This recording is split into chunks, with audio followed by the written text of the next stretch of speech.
You can take the lass out of Yorkshire, but you can't take Yorkshire out of the lass. That's how it would be. But in a Yorkshire accent, it would be something like, you can take the lass out of Yorkshire, but you can't take Yorkshire out at lass. And there we go. Hi everyone, welcome back to Pronunciation with Emma. Today I will be talking about Christmas traditions here in the UK, as well as New Year traditions. It's going to be a pretty long video. I will try and keep it short and just stick to the traditions part. I will cover vocabulary in another video, but for now, if you're interested in traditions, stick with this video. So Christmas in the UK is celebrated on the 25th of December every single year. Now we do celebrate Christmas Eve as well, but not as much as Christmas Day. It will depend also on the family, the traditions that they have in the family, whether they are religious or not. So I'm just going to talk about my experience. I don't come from a very religious family or anything, so my Christmas experience will be very different to someone else's Christmas experience who is maybe more religious or maybe more into Christmas than I am. So let's start with Christmas Eve. This is on the 24th of December, so the day before Christmas. On the 24th, we don't really do much. People are sometimes still working, and yeah, it is the day when essentially people rush to the supermarkets and try and get the food that they need for Christmas Day, or they get any last-minute presents before Christmas. So yeah, it's not really a special day. We don't really do much. What we'll maybe do is just kind of watch TV, watch some Christmas films, eat chocolate and sweets, and yeah, there's nothing super special there. At least there wasn't in my family. I do know that with some families they have like a special meal, but in my family we didn't do that. On Christmas Day, so the 25th of December, is the day where we actually celebrate. So on the 25th you would, if you were a child, I did forget that on Christmas Eve we do something, but it's more for children rather than for adults. So if you are very young, if you have very young children, you will tell them that Father Christmas or Santa Claus is coming, and you will leave Father Christmas some cookies or a mince pie and a glass of milk or a shot of brandy.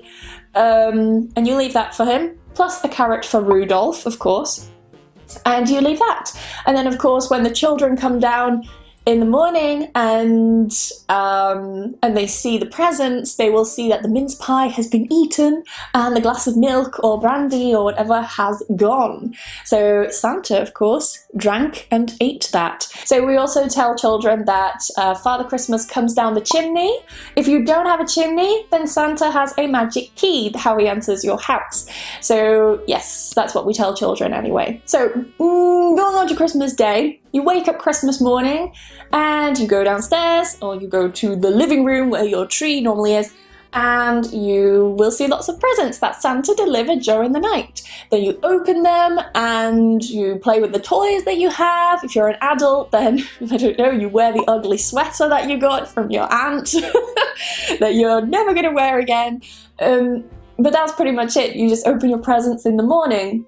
Then at around, well, it depends. For different families it changes. So between the hours of, let's say, 1 and 3 p.m, I would even stretch to like 4 p.m. for some families that I know, they have Christmas dinner. So typically a Christmas dinner in the UK consists of turkey, or goose. Goose is a bit less common, it's more turkey that is around. And every single year they always announce a turkey shortage, which is really strange, but anyway. If you don't eat meat and you are vegetarian or vegan, then the alternative that's really popular is a nut roast. So yes, this Christmas I will be having a nut roast. So let's see how that goes. It may be a complete disaster, we will see. So yes, besides the Christmas dinner, what else?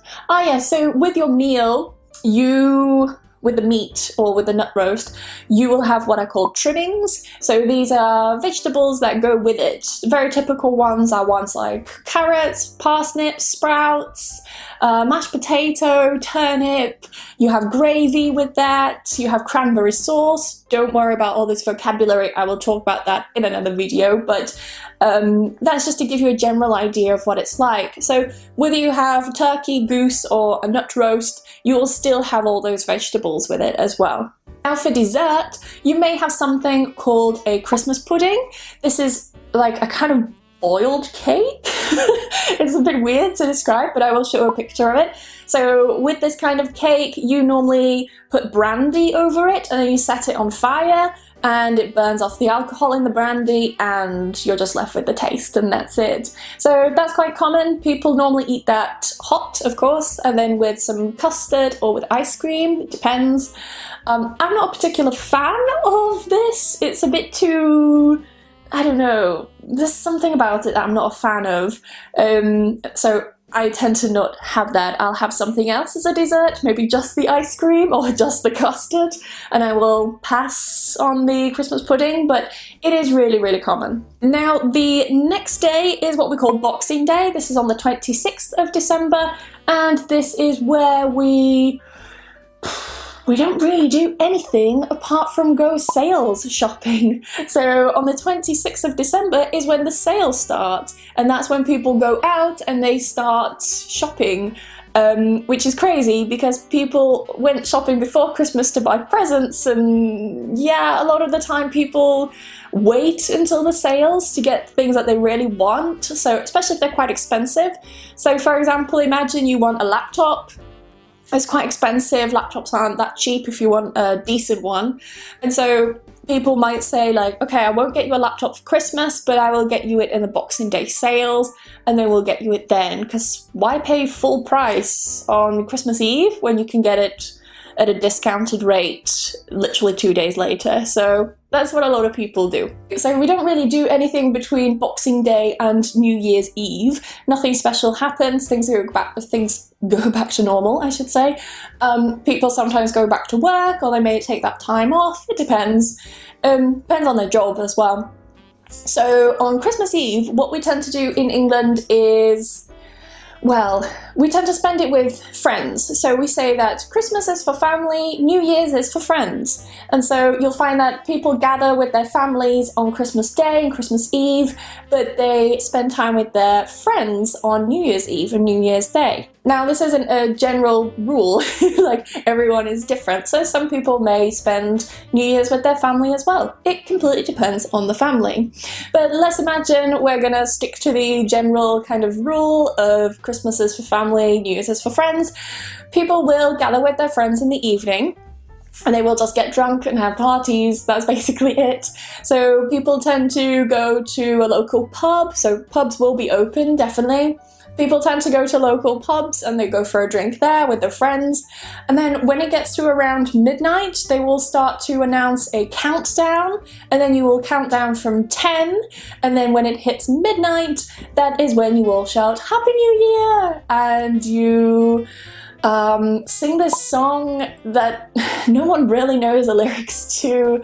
I'll put a link to the song down below, then you can go and listen to that. It is not me singing it, don't worry, it will be some other version.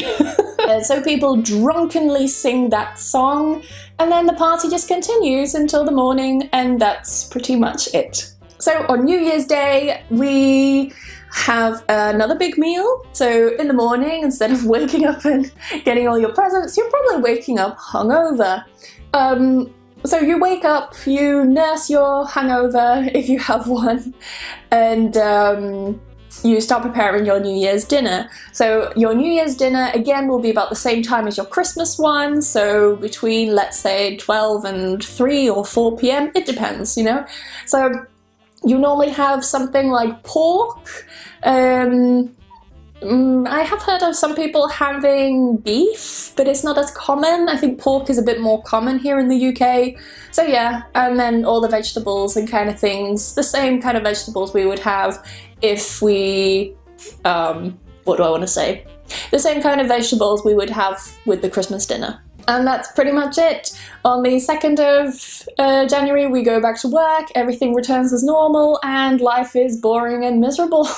One thing though that you may do on New Year's Day is set yourself a New Year's resolution. So this is basically when you create a kind of rule, like a commitment for yourself for the year. So you maybe say something like, okay, this year I'm going to lose weight, or this year I'm going to quit smoking, or this year I'm going to read more, this year I'm going to study French, for example. So that's quite common. I tend to set myself very realistic New Year's resolutions, and I always like to reflect in like November and December time to see if I have achieved them. If I haven't achieved them, then I very quickly do something about it to achieve them, but my goals, they tend to be like, I don't know, pretty boring ones. If you do set yourself New Year's resolutions, let me know in the comments. And what are some New Year's resolutions that you have set yourself? Have you already thought about the resolutions you want to set for 2020? Do you know yet? I don't know mine. Anyway, that's pretty much it for this video. I finished my coffee. It was very cold, so I ended up just leaving the little bits at the bottom. You know when you make those coffees and it's just the little bits at the bottom and it's too strong to drink? Yeah, I left that part, and it was cold, so it wasn't good. So anyway, I'm going to stop talking about my coffee and say goodbye.